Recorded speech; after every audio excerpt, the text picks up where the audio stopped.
Today we are talking about something that's very close to my heart, essentially like doing storytelling through short form videos. This is what I've been trying to achieve with like something that's within reach of you, a phone. So you could just use a phone and do some storytelling right away. So yeah. So for today, we are going over a bit over like the impact of like short form videos, and we are talking about the element of like a compelling storytelling, and also what makes short form videos effective. I'm not gonna go over all of these too detailed because I'm pretty sure you guys signed up for this knowing full fact that short form videos nowadays is super important, especially in order to communicate with your audience or like to deliver a message or something. So the first question, right? We ask ourselves, what makes a short form video so effective? So I come up with three reasons. So one of which would be the engagement. I'm sure like the engagement is because short form video has this characteristic of like connecting with the audience. People will be able to get the message in a very short span of time, and especially we know that people's attention span nowadays is becoming pretty short. And the next one is accessibility. We know that we are super glued to our phone. So essentially we are looking at videos at any moment at all, whether we are in a car, in a tuk-tuk, or like in the middle of doing something. So I think short form video is very important. And for creativity, because short form videos leave you very little room to play with, it's the constraint that help you think outside of the box, and help you come up with innovative approach in order to deliver your message, in order to come up with something interesting. So then we ask ourselves, for storytelling with short form videos, what are the process of video making? So for us in the professional, so like working environment, we have three process. So the first one is the pre-production. This is where we come up with an idea, doing the brainstorming, doing the storyboarding, and do all the planning like before coming up with the proper way of going out and do the actual shoot. And then when we have the idea fully formed, we would go out to do the actual production. The actual production will include like doing the actual shooting, having the crew going out there on the site and do the shooting, right? And then the post-production would be where you put the magic, where you sprinkle all the editing technique, the whatever like music or transition to essentially deliver the message, right? So why am I showing this? I'm showing this because this is the very common way of us doing videos, the go-to sort of process in a way. But I don't want you guys to feel intimidated by the whole process. I want to put it out there because video making, you would, when you actually do this oftentimes, right, going over time, you would know right away off the top of your head, knowing what to do and what to be done and what sort of videos you are trying to achieve. And then we go into pre-production. What involved in the pre-production? So for me, I have sort of like three processes. The first one would be like finding inspiration and brainstorming idea. This is where the process like you are essentially just going out and trying to find if there anything that sparkle your interest, if there anything that you want to do. And I also want to mention that ideas never come fully formed. It only gets clearer as you go. So make sure like when you have something you want to create, just go out there and trying to deep dive into the idea. And once you deep dive, you would know what you want to create further. And once that's done, you start into like doing the scripting and all the storyboarding the video. Let's say for example, right, I noticed that many of you are within the marketing field. There's a chance that you want to promote a product or something. That I would highly recommend to think about like what sort of like feeling or like what sort of like message you are trying to deliver, whether it's the objective of the video and stuff like that. Then you sort of like work backward and trying to see how you could make use of doing videos to communicate that message. And then once you do all the scripting and all the planning and stuff like that, you would think at the back of your head of like choosing the right equipment. So in this case, right, when you think of, let's say for example, you want to promote a product, what sort of format of the videos, whether it's an interview or a product review or you're just sharing the experience. So then it comes to the question, you probably want to have a camera, a phone that has a camera that you are able to record videos, right? That is like the minimal like requirement. And then you go into like next question, right? Does it involve interview or like some sort of sound recording? Then you would know that you probably need a microphone to actually do the work. And then if you start questioning again, like do you want to shoot it by yourself or you want to have a friend helping? If you don't have a friend helping who's available, then you can probably think of like having a tripod or something to put it somewhere and then do the actual shoot. So this is where like the whole sort of like planning and process happening. And then we go to the next. So finding inspiration. So for me, I'm not sure about you guys, but for me, inspirations sometimes just happen randomly, right? It just happen. But once you want to find it, once you want to go out and reach out for it, it's nowhere to be found. But I come up with a few process that I would proactively go out and try to find inspiration. I have three points that I would like to go to. The first one would be like go to my favorite creator and just watch their video. Essentially like passively watching their video, and I'm pretty sure there would be something that would sparkle our interest or like the inspiration for us to go out there and actually imitate or replicate the similar work.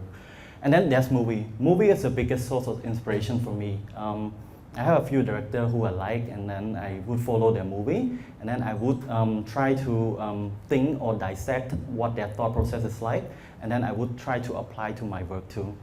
And then the last one is the video sharing platform. This can come off a bit like very passive actually, because sometimes we can be mindlessly scrolling, or sometimes it's like a bit overwhelming, especially let's say for example you go on TikTok or Instagram Reel, right?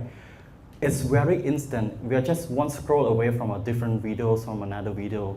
So this constant overwhelming suggestion of videos can be a bit overwhelming, where you don't know where to find the inspiration or which one to look at and which one to follow.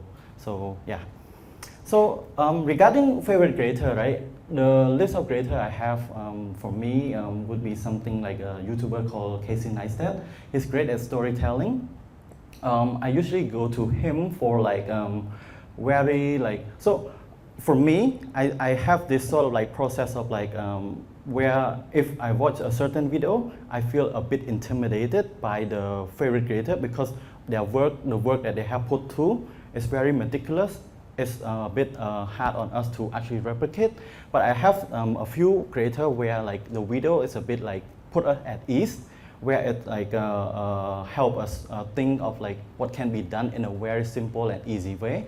So this is sort of process, this is sort of tips I would like to share.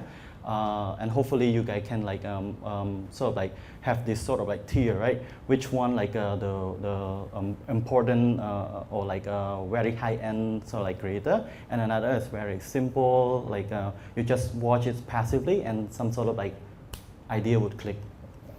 And then for movies, right? Like I said, I have a few directors that I would like. Some directors like Christopher Nolan, who's really good at like interesting and unconventional way of storytelling. He has this sort of like mix-up timeline where it's like it goes from this and then the end happen, and then in the middle something happen, which is for us, we sort of like formulate or like come up with our some sort of like interpretation on our own. And then another director that I would like to share is Martin Scorsese. He's one of those directors that sort of like, I wouldn't say break the rule, but he sort of like add his rule to the book. So his way of telling story, right? So usually in storytelling, he says just show, don't tell, right? You basically focus on the visual, like try to have the visual happen, and then the audience will make out of it. But for Martin Scorsese, he has this way of telling story where he do have the protagonist narrate the story as well. So essentially, he's doing like show and tell, visual and narration. So why am I saying this? Within the registration, right, I saw that a lot of you guys have sent in some of the videos where it's like involve a lot of like voiceover, what we call voiceover or narration, right? So I just thought it's very interesting because it goes to like the show and tell technique where the audience can get a lot of information within a short period of time. Yeah. And then we ask ourselves, what sort of value are we actually giving for the videos? So I have come up with a few different topics, a question that we would like to think among ourselves. I have the list, like we have like behind the scene, or like a lot of the trendy sort of like videos nowadays, like sharing new places or some cool cafe. Very simple to make, very easy to like replicate. And then we have travel recap, which I'm pretty sure if any of us actually go somewhere, we are sure like in our camera roll will be filled with photos and videos of like interesting places that you would like to share, which oftentimes you just leave them abandoned. You didn't like, you never actually touch it. So I highly recommend to actually put it at ease, like just put it like somewhere in the editing timeline with some music going on. Then the idea will formulate further. And then we have a few different, like a day in the life. I saw someone actually share a day in the life of a consultant or something, which is quite interesting because I think we can even replicate that in a way like you would just, all you need is just a phone and a tripod and just document your day throughout. And then you just go along with what you're doing and find some interesting thing or footages to put together, and it will be like an interesting story already. And then storytelling technique. So I come up with a few, three specifically, storytelling technique. The first one is make me care. So why am I saying this? So make me care emotionally, intellectually, and aesthetically, right? So in here, I want to mention like the audience want to feel something when they watch the movie, whether it's like sad, happy, or nostalgia, right? And also intellectually, what does that mean? Make me care intellectually means the audience want to work for their meal. Instead of you going out and tell them 2 plus 2 equal 4, you only tell them 2 plus 2, and then let them interpret the information. It's very important to leave enough like organized, abandoned information so that people could make up what the message, what the video is about, right?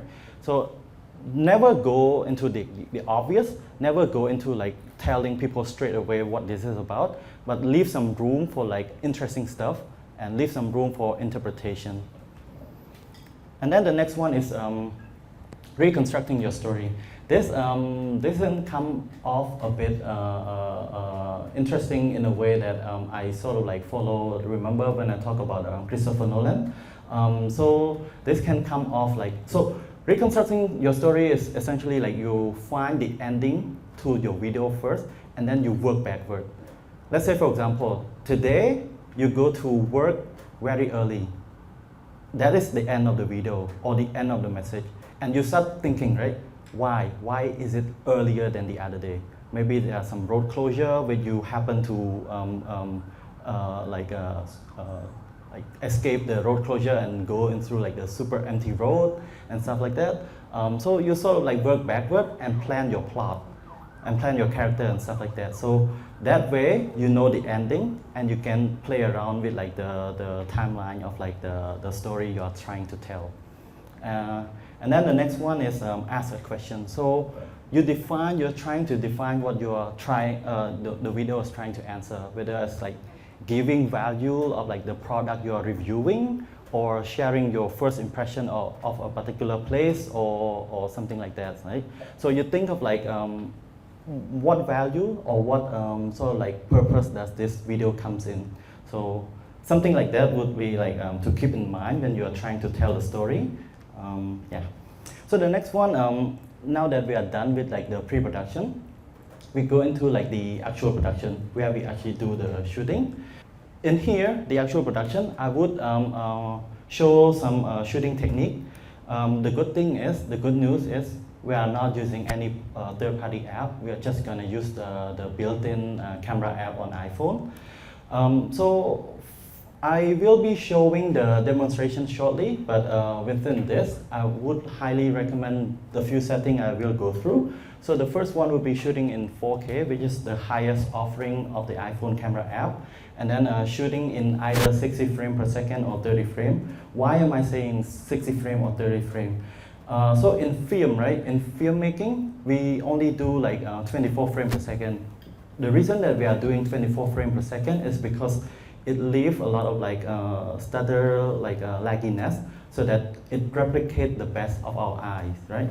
But in this case, because we are doing short form videos, we want to make it as silky smooth as possible and leave some room for us to actually have a flexibility of manipulate or like trying to deliver a message.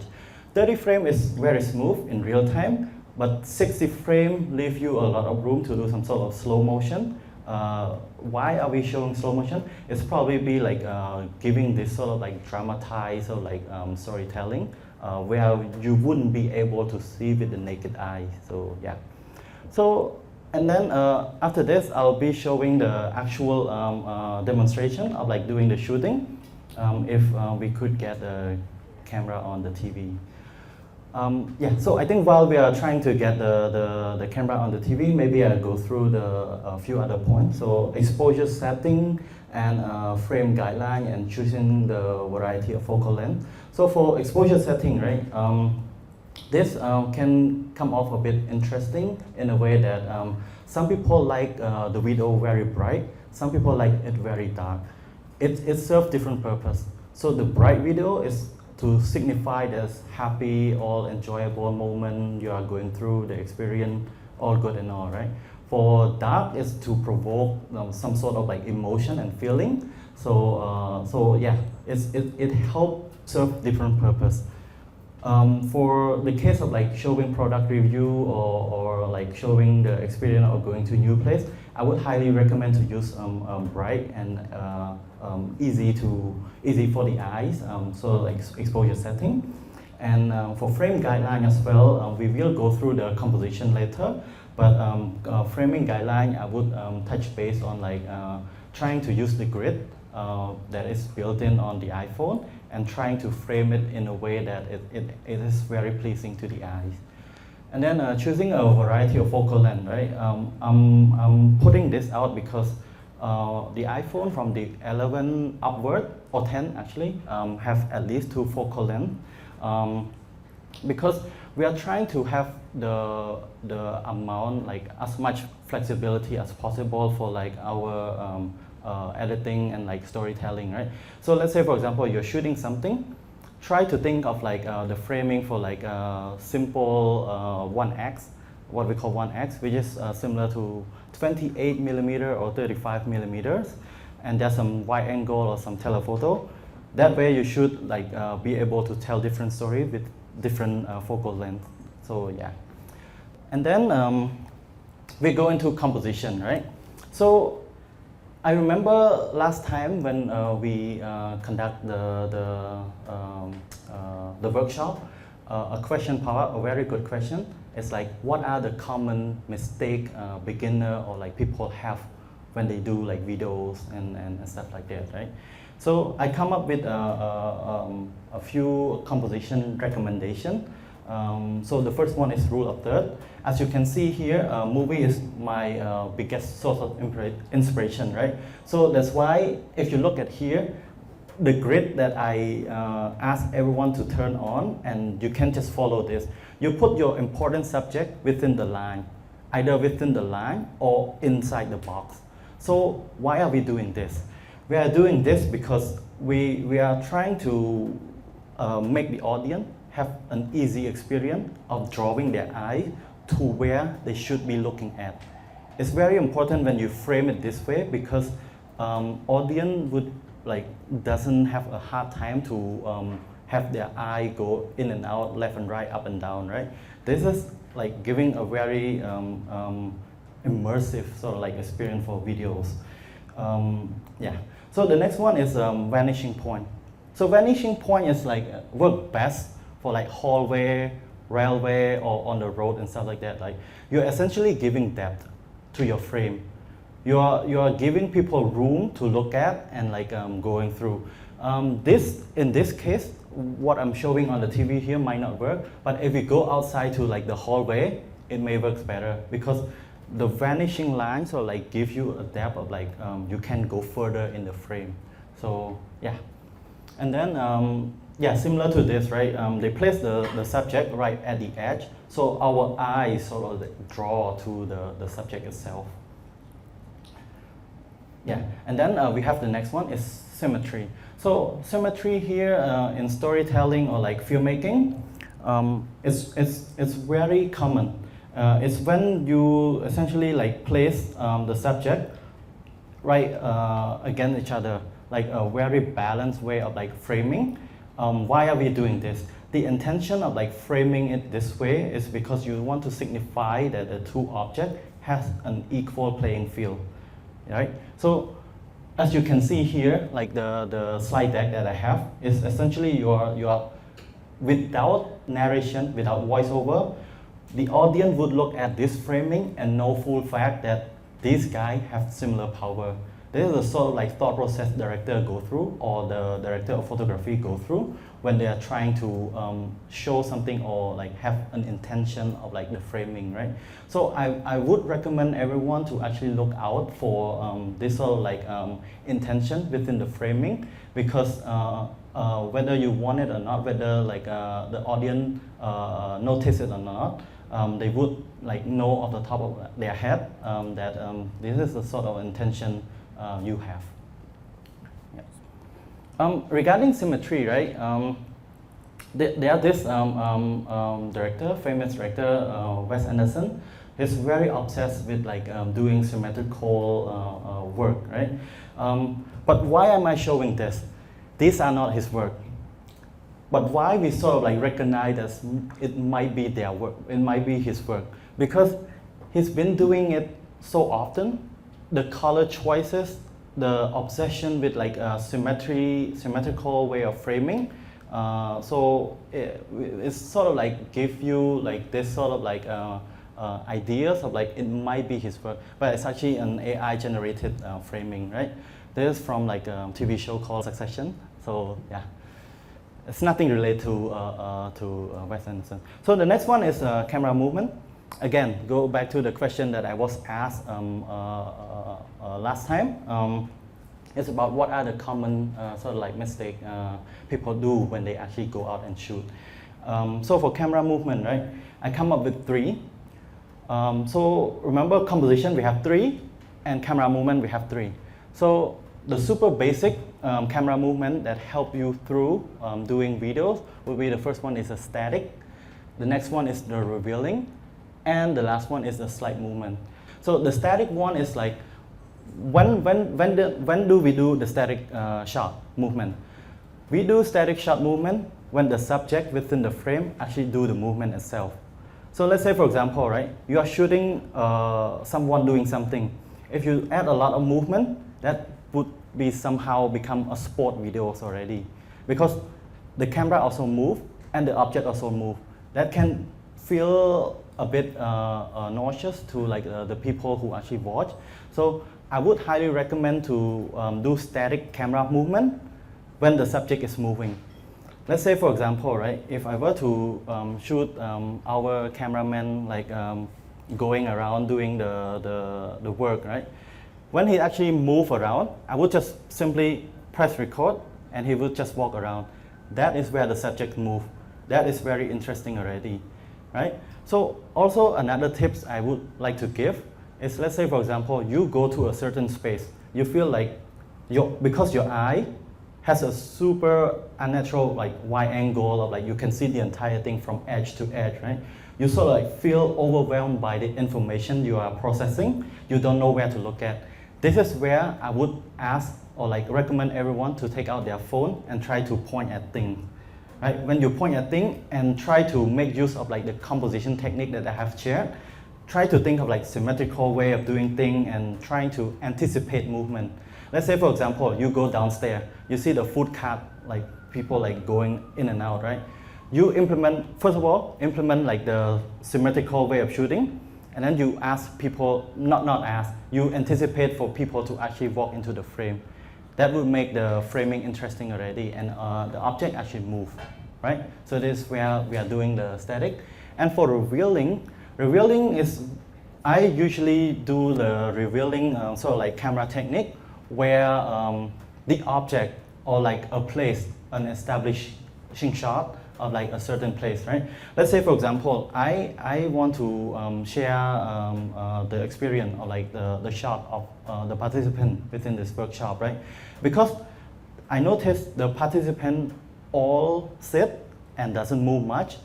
I want to make it interesting. Let's say, for example, if I shoot it like this, right? And then I will just shoot. Nothing interesting about it because the camera doesn't move and the subject doesn't move.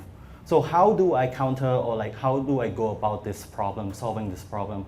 The way I would go this, I would put something interesting in the foreground. Let's say, for example, I make use of the TV, and then I would do some sort of like revealing shot where I would go from like the back of the TV to the actual participant.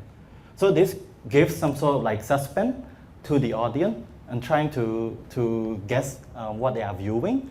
I would recommend doing this technique for like shooting a place or revealing an object that doesn't move, an animated object. Yeah. So the next one would be the slide movement.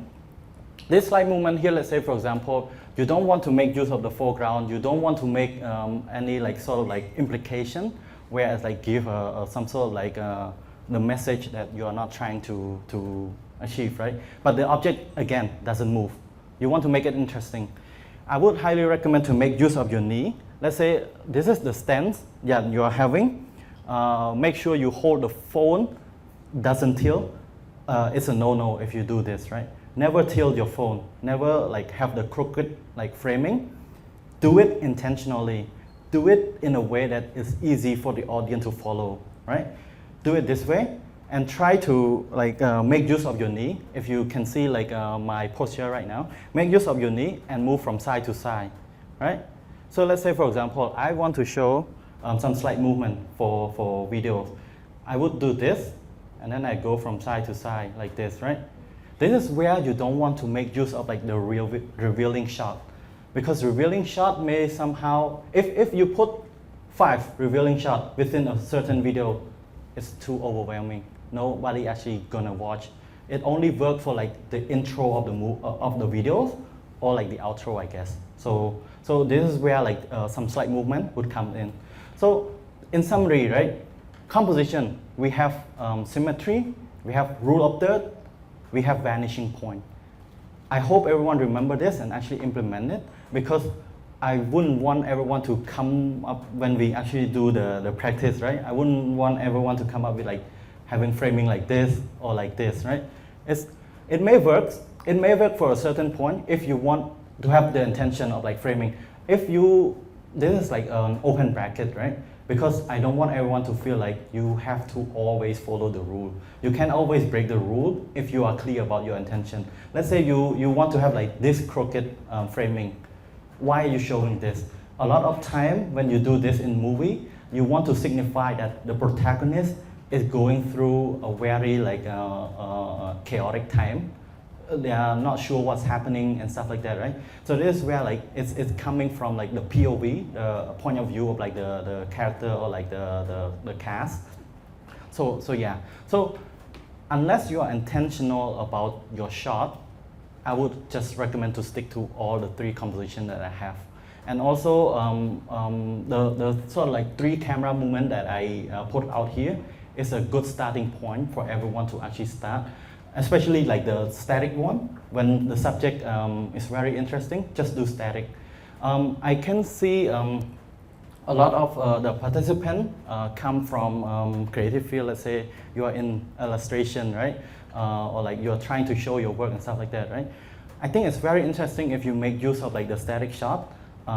If you want to go through like the process of how you are doing like the illustration and stuff like that, maybe have a friend shoot that don't move, or put it on tripod, show the whole process, right? Yeah. And then we have people from like marketing who want to promote product and stuff like that, right? Maybe make use of like all this camera movement to make your product interesting, because a lot of time product doesn't like move unless you use your hand to move things around, right? So do some sort of camera movement, revealing, especially revealing. Revealing is very interesting if the product is like a hand side, and then you just show like the first few frames is like reveal what the product is about, and then you show your experience, stuff like that. So, but make use of the composition and the camera movement, yeah. And then I have a few examples of some sort of like observation or like framing technique that I have used. So this is the shot I had while at a traffic light. I saw one of the road construction that's working on his work. So what sort of like framing technique that I use here? So I do so regarding camera movement, I do the static one. I don't move at all. I let the subject do the movement. So when you look at the audience, right, the audience will just look at what he's doing and not moving the eyeball too much. Because you look at the screen and then see what he's doing with his hand, and it's very like quite pleasing to the eye because you sort of know where to look at, right? And then what sort of framing am I doing? I'm doing like the rule of third. I'm doing all this like framing where it's like it's not crooked. It's easy to the eye. It like it follows the guideline that I have presented. And then the next one is like the revealing. So let's say, like I mentioned, you go to a place, you go to a building, or you're trying to reveal a product. You have the foreground. This is the foreground right in front of you. You are trying to reveal a place you are visiting. You don't want to give away too much information within the first frame. People would take some time, like our brain, take some time to process information. So if you do it this way, it helps them put them at ease, right? When they accumulate or like processing the information of your videos. So this one, if you look at it, you would see like some sort of like revealing shot of like from the foreground of the tree to the actual waterfall. And the next one is the slide movement. So this one we actually shoot downstairs within our Raintree building. So the slide movement here, so you're essentially like trying to come up with different like interesting angle or technique of like framing, and then you just do the movement. So this one, you're essentially like similar to what we did with our knee. You move your hand in a way that's like intentional, not like going all around. Because I noticed one thing, right? Within like when you want to share a certain place where you go to, you sort of like don't know where to point. You sort of like go around and shoot everything. And then once you go into like post-production, you don't know how to cut because this thing wouldn't align with any of the other footage, right? So I would highly recommend either to do it static, just start with static, and then once you experiment it further, you do some slight movement, follow the object and stuff like that. So these are the three camera movement and the three composition I would like everyone to keep in mind when they actually go out and shoot. And then it goes to post-production. Post-production is where we actually do the editing, and I assume everyone have CapCut in their phone already. Maybe show a raise of hand if everyone have CapCut. All right, that's everyone. Yeah. Okay, so for the editing process, this is where we actually show the demo.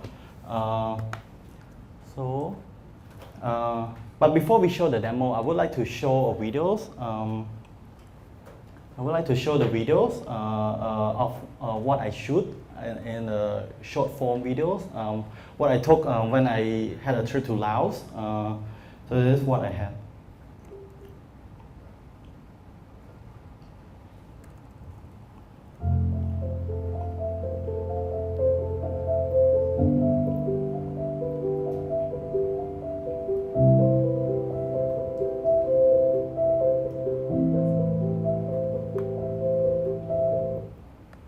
Okay, so this is a very short one. What story do I want to tell for this video? So if all the framing is a bit like quite intentional, at least to my taste, especially like within the first frame, right?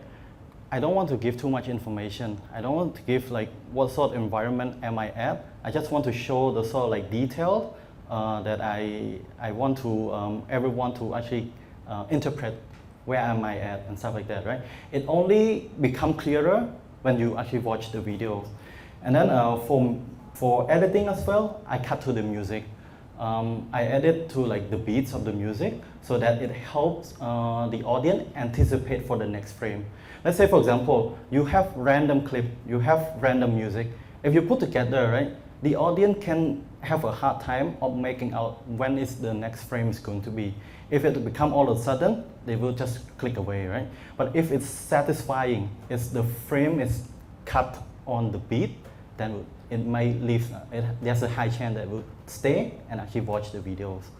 So I would just play this again and walk through. So the framing is like opening, and then I make use like all the detail, all the rule of third and stuff like that. And then if you notice, right, within this frame, I put a lot of emphasis on like when the beat drop. When the beat drop is where you put some sort of like exciting or interesting framing. So let's say, for example, like this one. So beat drop is around here. So this is where like the interaction of the small monk happen, and then we'll just cut to the beat through like each frame. And then I apply rule of third here, where it's like symmetrical, and I let the subject actually do the talking. So the subject would walk through my frame instead of like I'm going through like with them, right? And I do this very intentionally in a way that it tells the story from like small and then to the bigger, so like giving some sort of like an environmental awareness of where I'm at. So yeah, that's how the thought process I go through. And then okay, we are doing the demo. Okay, I hope everyone can see this just fine. So why did I show the earlier video? I showed the earlier video because I want to go through my thought process of how I do this video. But also within this demo, I want to show that within the same collection of footage that I have, right, I can convey different messages. I can do it differently, make use of the same footage, and do a different like sort of video, which I will do within this demo. So if you open CapCut, you would be greeted with this sort of like frame, the app itself. And then you are able to have like on the top, you have the camera and like product photo and photo editor, which we will not touch. CapCut itself is very like resourceful in terms of like what you can do creatively with like photo and video, but we are not going to go through of them. The main thing that I would like to go through here is the basic editing technique with intention. That's what you are. That's what you will get today. Not doing like all the effects or like transition, which would be a different workshop, I guess. So in here, what I essentially do, I would go into like edit, and then I would click on like tap on the next project, a new project. And then I will be greeted with like various footage that I have within my camera. I have a few tips. For this, you can either do it like it this way, just go through like all the footage that you have within your phone, or you organize them in a way that you put into album. If you want to show something, right, put it into album. It's more organized way of like knowing what sort of footage that you have pre-selected, right? But for this example, you haven't selected any. You essentially like just go through all the footages that you have. So what I do with this sort of like process, I would, let's say for example, I have the same footage variation that I have, that I show within the videos earlier. Then I would go through each of the footage one by one. Let's say for example, this is like the selecting process I go through.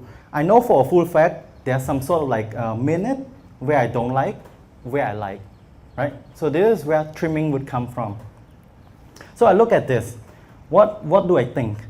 I think I like how it's framed. I like that it can be an opening shot to something because it helps the audience knowing what's happening. Yeah. So if you look at the screen, right, there's on the bottom left, it says trim. This is where I look at the footage.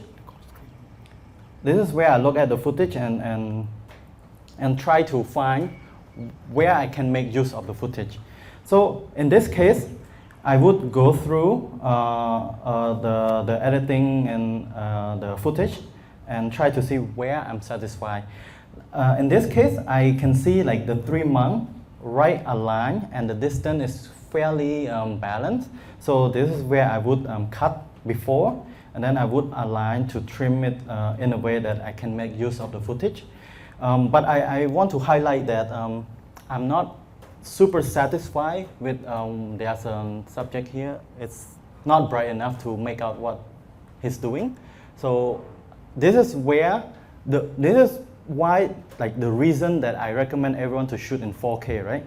It gives you the flexibility to zoom in, to crop in a bit when there's some particular object that you don't like to put in the video. So this is where it comes in. And then once you are satisfied with like the trimming and like all the process, you would just tap on like the tick button, and then you are essentially like selected one footage already. And then I would go through all the others, and then I would see, okay, this is maybe interesting. I might just include it in there, right? And then you would see, right, the last few seconds, I wouldn't be able to make use of it at all. So this is where I would do the trimming, and then cut off all the bad, so like segment. Okay, then we would take and then go through other footages. This one, I don't particularly like the part where like it shows too much on like the right side where it's not very organized, it's not aesthetically pleasing. So I would cut to somewhere where the focus go through the camera. So I would just tap on trim and then go through somewhere around here, where it's a bit more aesthetically pleasing, and then I would be satisfied and then go through. And then I go through all of this, right? And then I ask myself, how many footage do I want? And what sort of message am I trying to convey? So if you notice, a lot of these footages follow through with the guideline. Even I'm doing this air display thing, right? You can see this grid thing, and it's sort of aligned with what I'm trying to frame as well. So this is where like you are being intentional with how you frame. So I like this frame. I would select it, and then I guess I like this one too. I would select it too. And this one, because I shoot this, right? I know that I know what's happened inside the video. But if you are editing someone's footage, you may take some time to go through all this footage. But for the purpose of doing this, I'm just gonna skip through a lot of like the process so that we can understand the very fundamental way of like doing the edit. So in this case, I thought the dog was quite interesting, where it's leading the monk to go around with this morning ritual. But the footage itself is quite long. I know for a full fact that I wouldn't be able to include all this within like the short form videos, right? I would just think, okay, maybe I would just include it from here and maybe until the end. And then I would decide later how long the video I want. By the way, I would like to check, can everyone see this okay? Make sure you raise a hand. If you can't really make out what I'm doing, please let me know. Otherwise, I'm just gonna talk among myself. So yeah, let me know if you have question at all. Yeah. I hope everyone is following along okay. Yeah. Anyway, so like this too, right?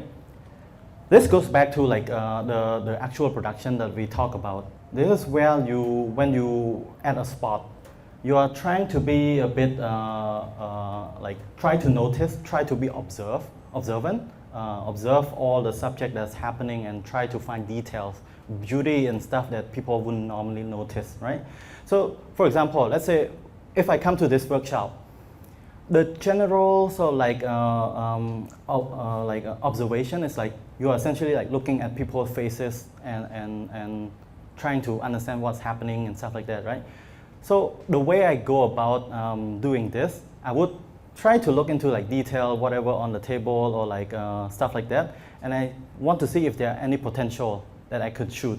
Let's say maybe some interesting shoe someone wears today. or like some of this umbrella lighting or whatever. Then this sort of like detail that you usually take for granted, you might as well just try to think to yourself whether it's worth doing video or shooting or not, right? So in this case, it's where like I actually noticed that the monk walked without shoes and this kind of stuff, and also like I think the framing was quite nice, so that's why I took it.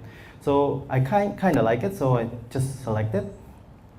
And then this framing is showing a lot of the framing or like footage that I have here is more it's more provoking emotion.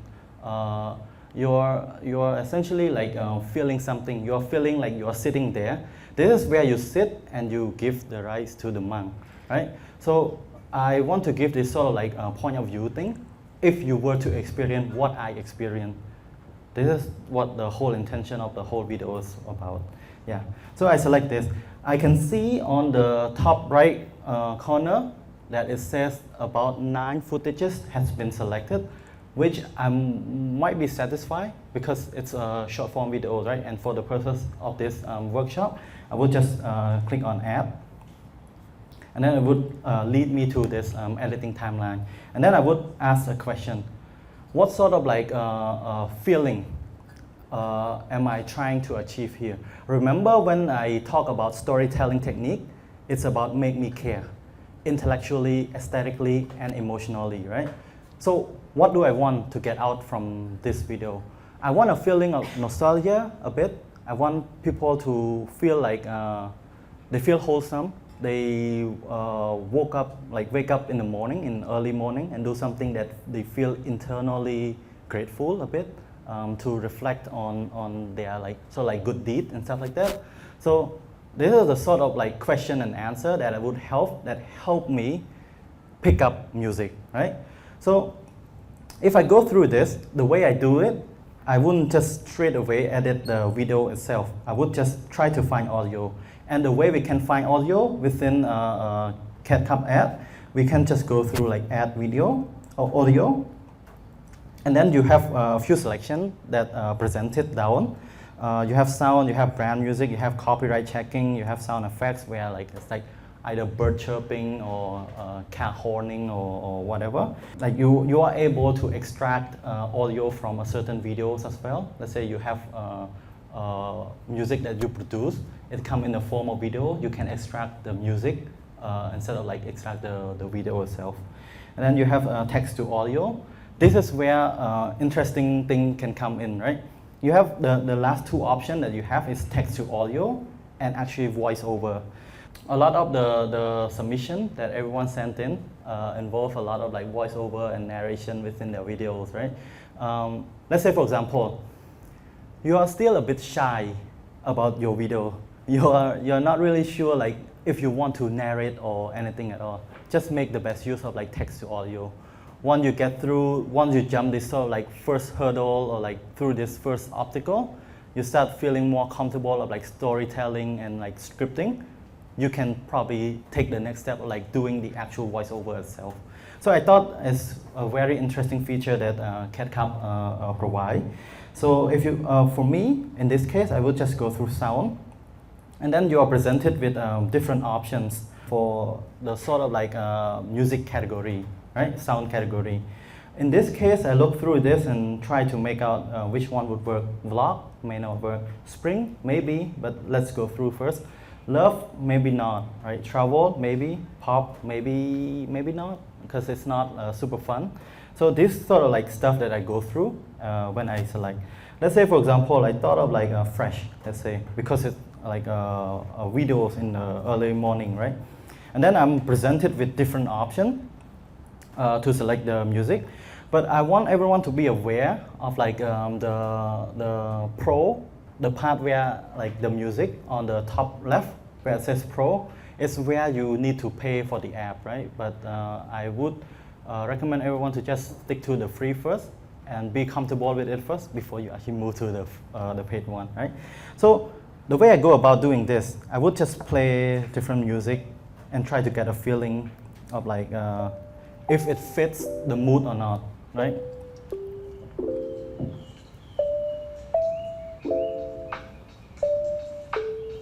So this one it may work or it may not because it's a bit, there's some sort of like beat going on, and I feel like it's a bit hip hoppy for like the visual of the monk, right? So this is the thought of process I asked myself. But somehow, if you have a microphone here that we can put in the meantime, so yeah. And then I would go through different options.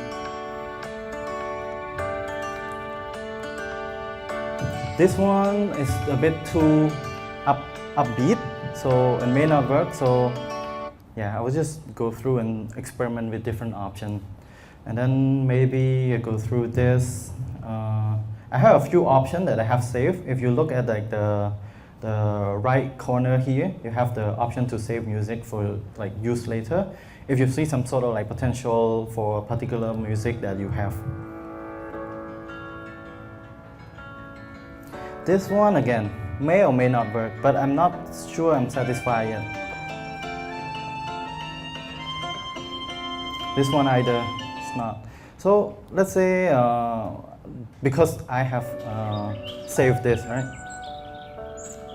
I play this, and then I try either close your eye or try to visualize, right, with the footage that you have selected earlier, see if it works. For me, I'm sort of satisfied with this. So maybe I would tap on like the plus sign. And then we make sure that the music sort of like align. The music doesn't like look this way. If it look this way, the music would start very late comparing to the visual. So put the music right next to the visual and try to play it to get a feel first.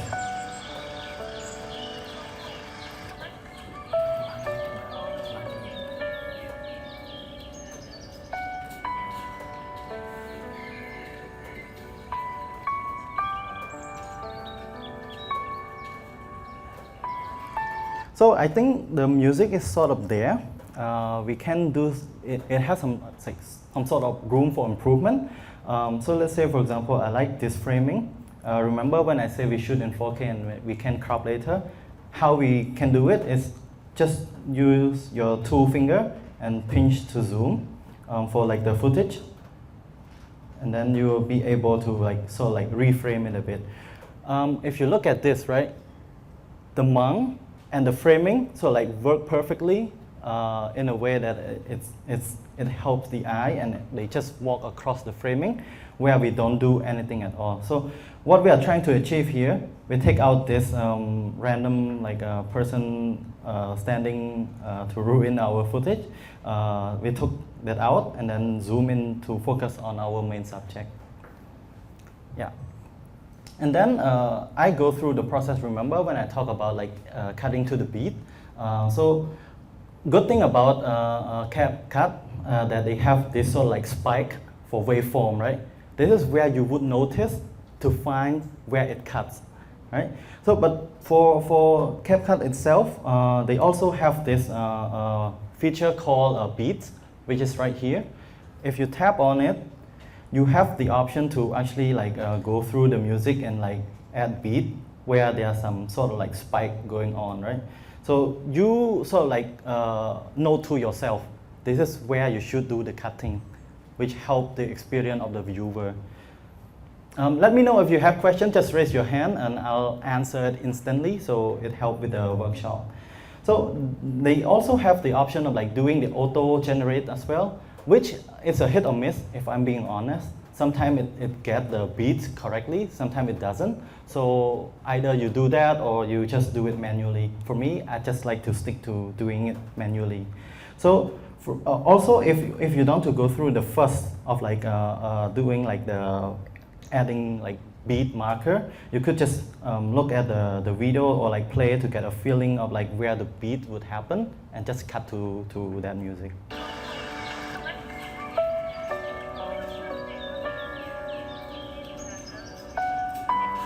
Something like this, right? What I notice is like the footage is a bit too long, and I feel like the audience would feel bored already if they are looking at this, and I would ask myself, how do I retain their attention? So I would think of like, my thought process of going through this is like, okay, the cut between this is a bit abrupt. I would go look through other footages where like the cut between the intro and the next footages makes sense. So as I go through this, I noticed that there are this one where it's similar framing, but it go closer to the object or the subject itself. So I would like just tap on it, hold it, and then rearrange the order of the footage, right? So let's say, for example, if you were to play this, right? The cut is sort of like you go into like a bit closer. The audience would be able to like make out what sort of information you are trying to achieve in a way that's easy for them to understand, right? So play this again.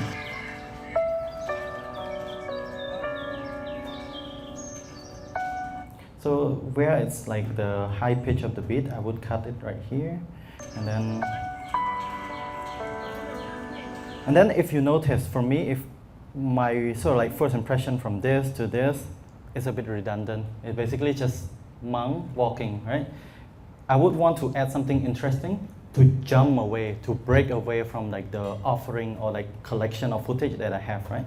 So I would again look through this and try to see which one interesting. So maybe I would put the camera where it's like to tell the audience that why am I there?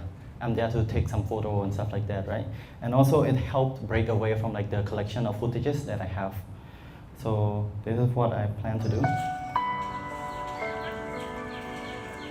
And then again, this is too close to the others, like footages, collection of footages.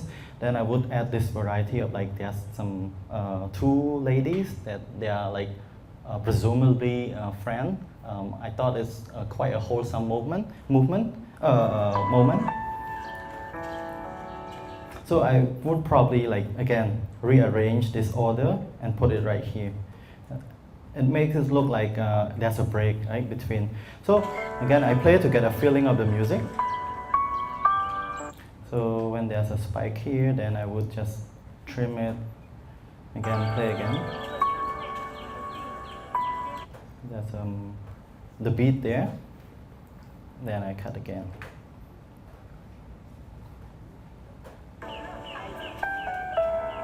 There's another beat here. I'm just gonna go through this very quickly. Okay, this is too long, right? So I would grab. So the technique of like doing this trimming, you can either like trim with the white box sort of box here, like you move things around, right, to the place where you have content. But there's a way that you can do this where like if you like a certain part of the videos and then you just tap on that particular clip, and then there's this option called split, right? Split is where like you split the footage into two, and then you can split it and then just delete the other footage that you don't want. And then you go through it again.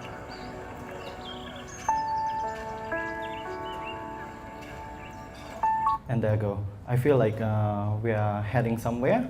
So I'm quite satisfied with this, but I feel like some sort of like element that's missing, right? Which is the title of the video. This title of videos, I feel like because a lot of the participants here come from marketing, creative, like illustration, or even graphic designer, feel free to experiment however you want.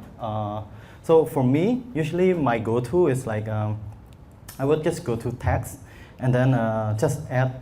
I would always stick to like the normal like sort of like typeface that's been offered, right? Because I like the simple sort of like text styling. So let's say, for example, what title am I trying to communicate here?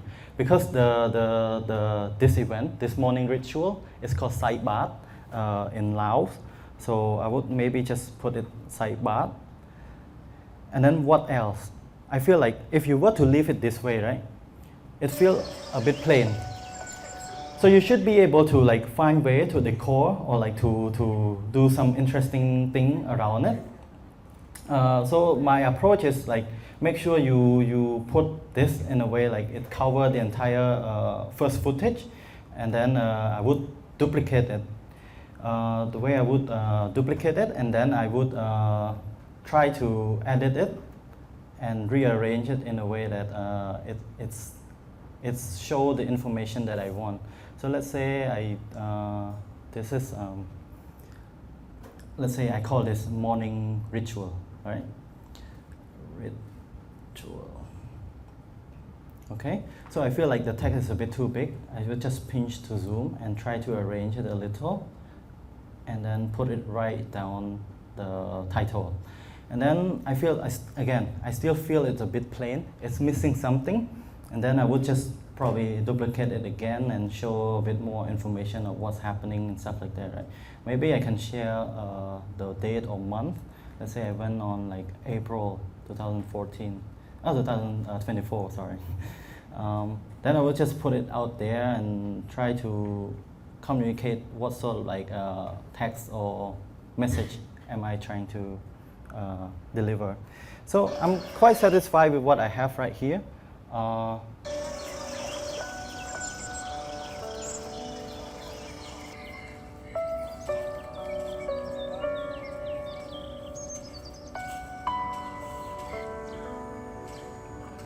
So as you can see, right, the videos that I have right here is a bit moody, it's a bit slow.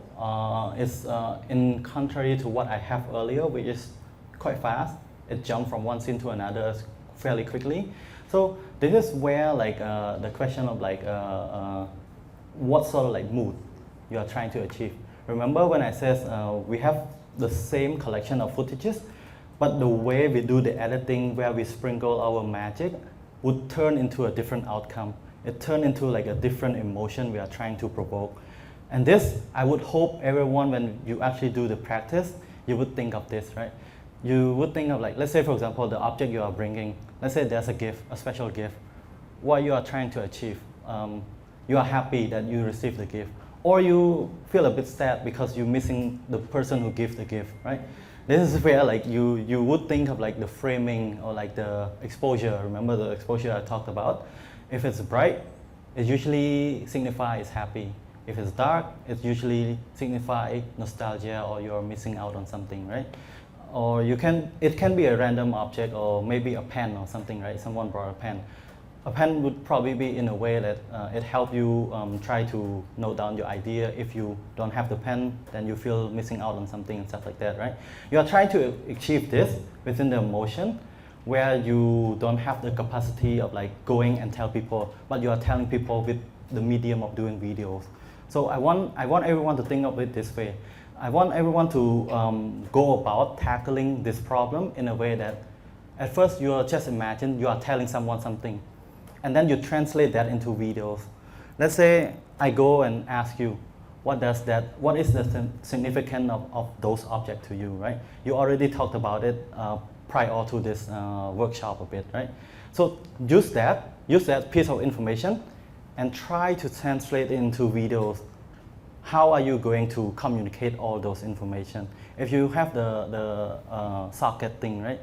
Maybe you find way to communicate that you can't live without it, or you are satisfied or you are grateful that it exists, so that you can make use of it to help you productively or whatever. So this is how I want to go about sharing this session. And also the purpose of doing this editing is super basic. I know for a full fact within the registration, everyone have put like, you have some sort of like basic editing, right? But the value that I'm trying to give in addition to like the basic editing knowledge that you have is the thought process. It's more like the how and why, right? Why you are including this footage and why not the others.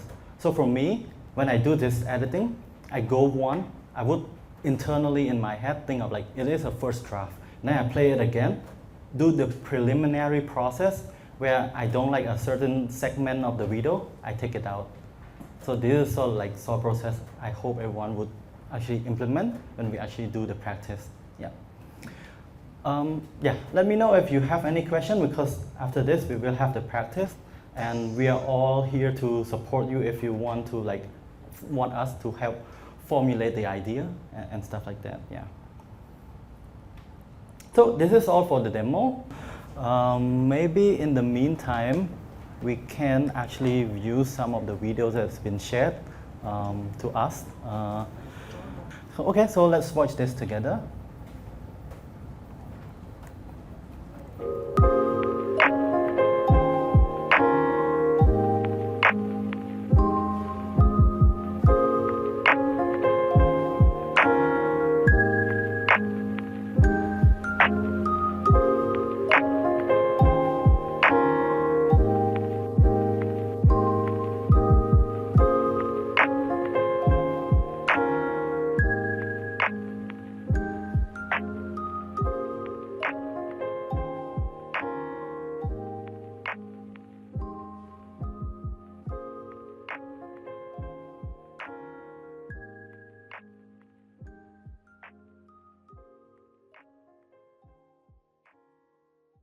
Okay, thank you. Thank you for the submission.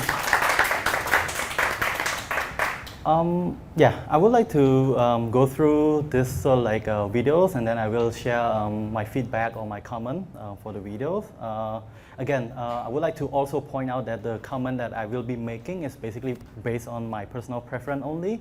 It doesn't mean it's right. It doesn't mean that you have to follow. So yeah, within the video, I think it's nicely done, especially now that we understand that the context is about his day in the life. And I also like the way he subtly put the importance of a book. Because I remember when you were introducing during the icebreaker challenge, right? Icebreaker activity, not challenge. You were saying something about the importance of the book to you or something, the self-improvement. So having shown these tidbits of like subtly showing the importance of the book to you is quite nice, a nice touch. And I also see the implementation of like the shot that we were talking prior to the actual shoot. You were doing this pan out thing, which is quite nice.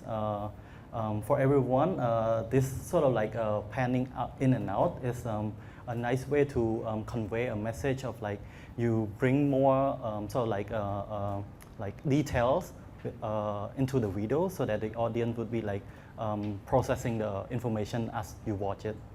So yeah, it's quite interesting.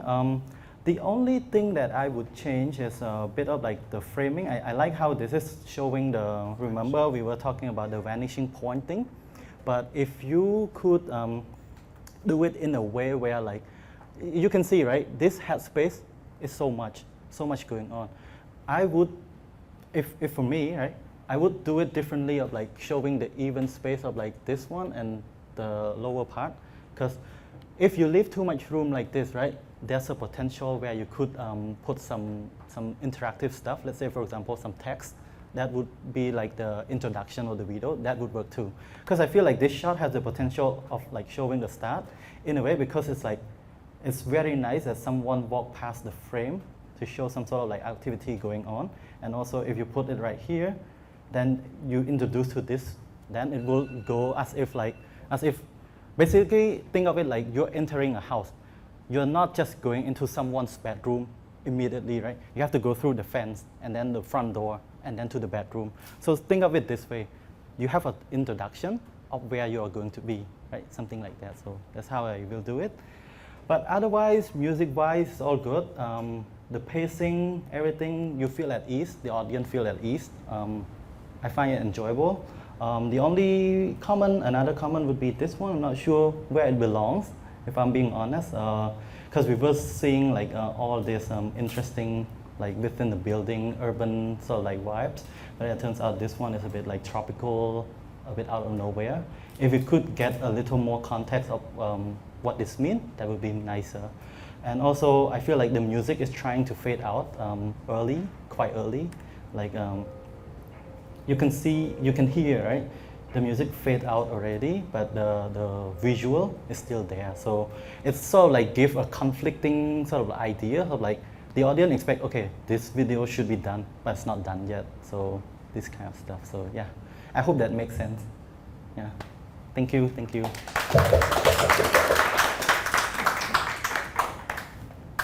Okay, second one is Tiria. Okay, let's play this.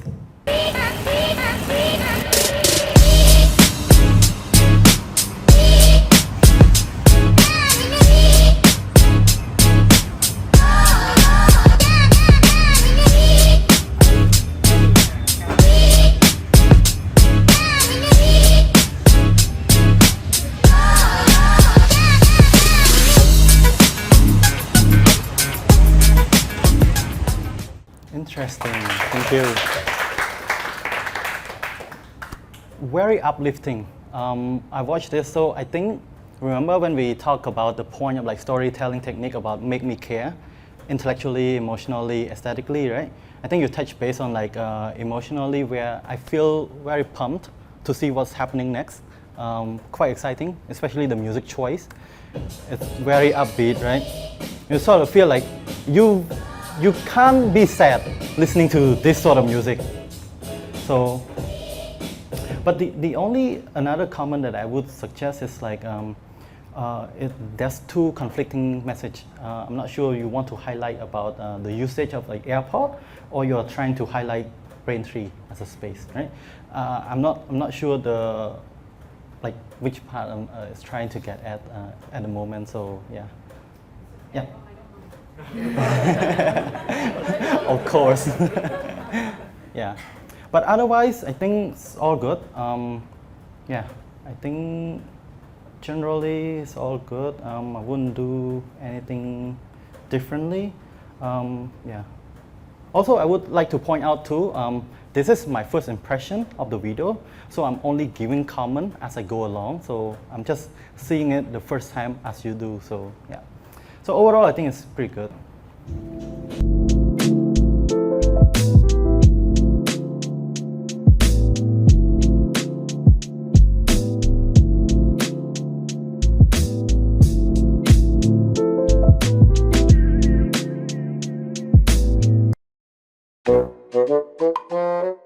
Okay, so I think comment-wise, not much other than I can see a lot of footage that's not been taken here. You sort of like cheat a little, I guess. Regarding storytelling technique, right? I noticed instead of like doing the voiceover or like having some sort of voice, you make use of text. It's very visual. I think this is a nice sort of like alternative option if you want to tell something without having to do a lot of like voice or like or somehow you sort of like hate the robotic voice that's been offered. So nice touch too. Yeah, also overall I feel like in a way it's almost like an ad already, so it's quite nice, a lifestyle ad. So yeah, but I'm not sure about this part where it's just a funny touch, right? Okay, so fair point. Yeah, thank you. Okay, let's go to the fourth submission.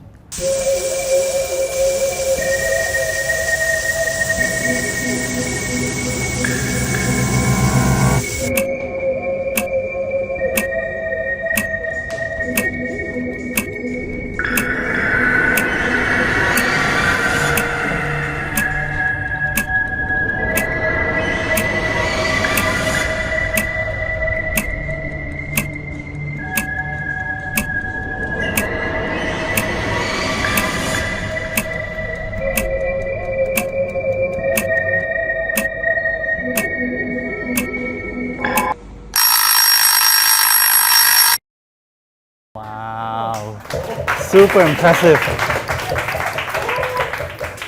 Super impressive.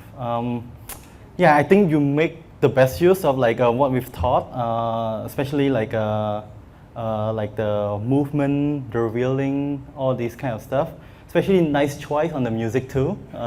It does help deliver the message.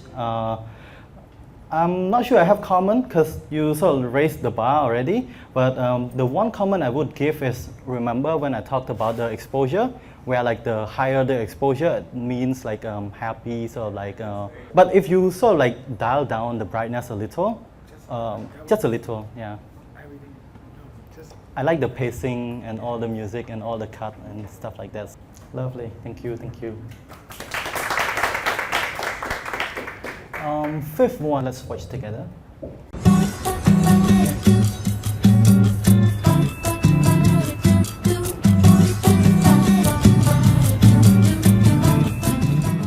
I think similar thing happening here. I think you forgot to cut the music to the end of the timeline, right? Which is okay, I guess.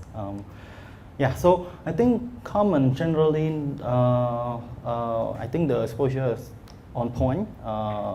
very like refreshing to watch, especially color-wise, because you were shooting in, I think, mostly natural light.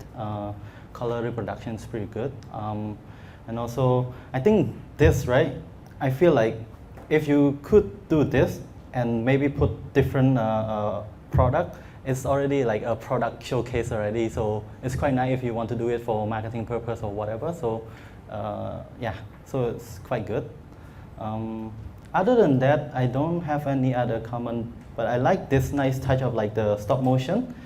I think it'd be nice if you have a few more frames, because it's sort of like end too abruptly, but it's very out of the box, showcasing the koala experience. So yeah, thank you. Okay, we go to number 8. Let's watch the video together.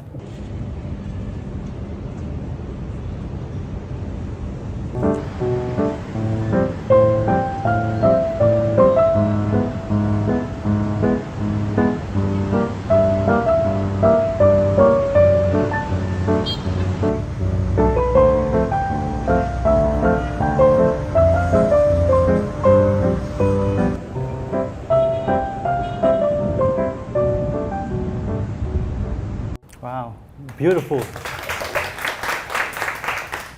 I think this video is in a way, it's a collection of aesthetically pleasing shots. I like the cut away from the small leaf to like the big one, and the interaction between like the interaction between like of stuff going on. But also in the foreground you see tree. The background is also see tree, which are quite a nice touch. Especially, it's very powerful for the second shot of like the actual video. So yeah, I think overall it's pretty good. I like this framing of like you anticipate for like the people too. That gives some sort of like interesting hook for the audience to trying to make out of like what will happen next. So yeah, nice touch when she actually look your way, right? Quite good. But I'm not sure about this shot, but I think it serves a purpose. It's just that it's yeah, it's I just feel it's a bit off. I mean, for me personally, but yeah. Other than that, it's all good. Yeah. Okay. We are at 8, so let's go to 9. Let's watch together.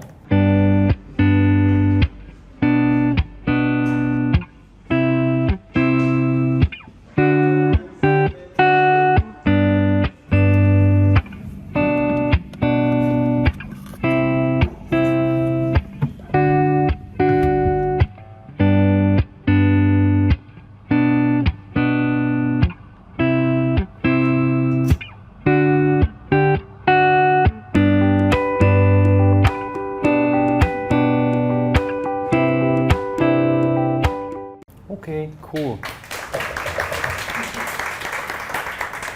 I think it's very interesting. It's you sort of like have flow, or like you're essentially showing a subject, and it looks like within the frame it's only one person. So essentially you are conveying a message of being alone and stuff like that, solitude.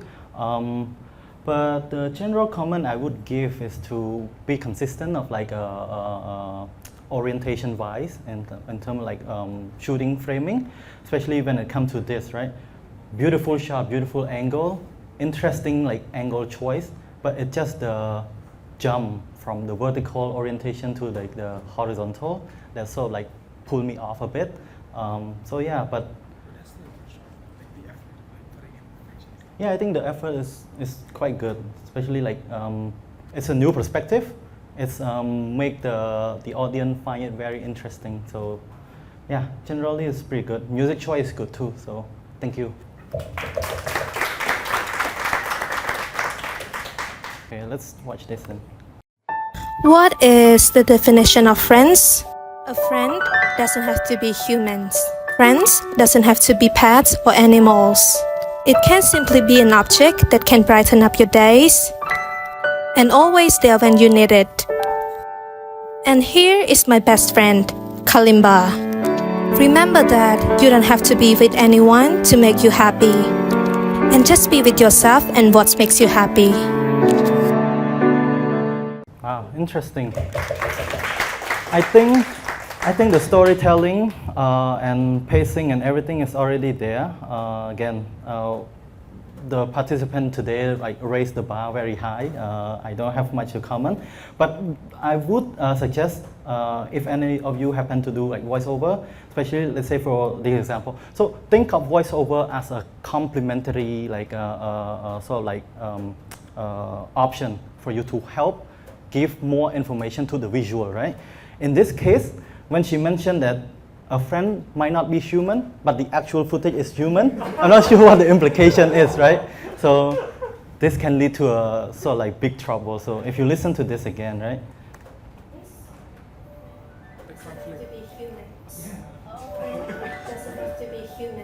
And then what are these two guys? So yeah, so something like that, you have to be mindful about the pacing and where it's going to be. But this part, where she showing a footage of a dog, but To be pets or animals. that worked perfectly, right? Perfectly fine. So yeah, yeah, I think generally it's good. So thank you.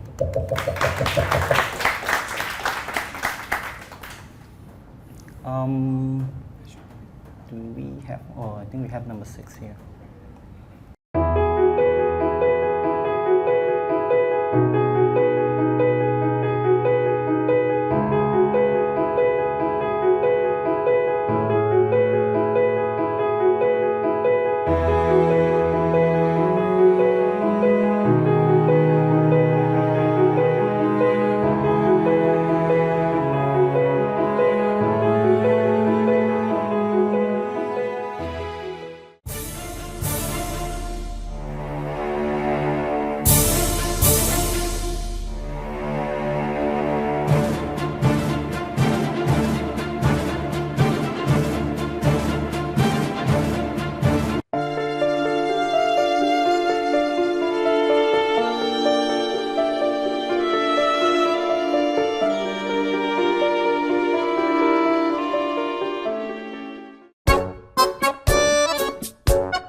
Wow, fantastic job. Oh my God, this is really impressive, honestly.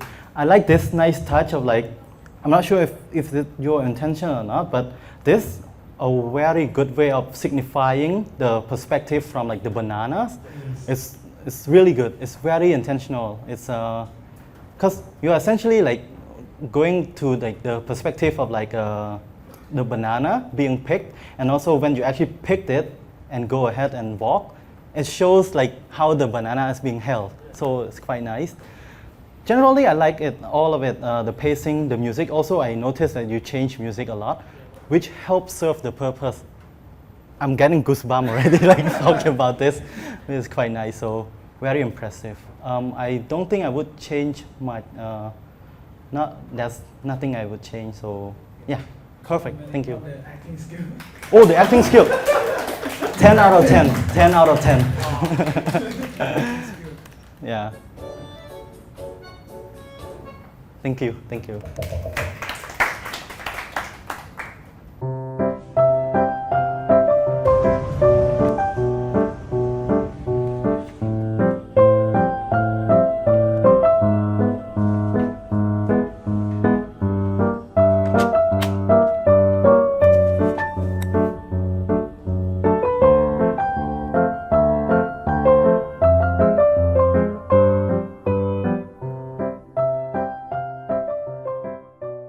Wow, beautiful. Very nice. It put me at ease watching this, right? Quite therapeutic, so well done. I think the only thing I would give feedback is the composition framing a little. I sort of like have this OCD thing with the composition. Let's say this line is not really like straight. So just very little thing that I'm usually mindful of. This one too, I guess. Like the line here is a bit like crooked. So yeah, just be a little mindful when you put on a tripod or ask a friend, let them know that the line should be straight and stuff like that, not trying to move things around. But other than that, the story is quite personal to you, so I think it's very good. And also I like the process of like drawing and stuff like that, and change from one frame to the other, so like showing the finishing product, so finishing outcome, so it's quite nice. Yeah, good point. I think what Rai is essentially saying is like, so all these app, right, they would have the UIs of like text where they would display here, and this corner you would have the heart button or save or share, right? So if you were to place text right here, then it will be blocked by the actual UIs of the app already, so just be mindful of that. So yeah. Good, otherwise all good, thank you. Yeah. I think we reached the end of the workshop or like the feedback session.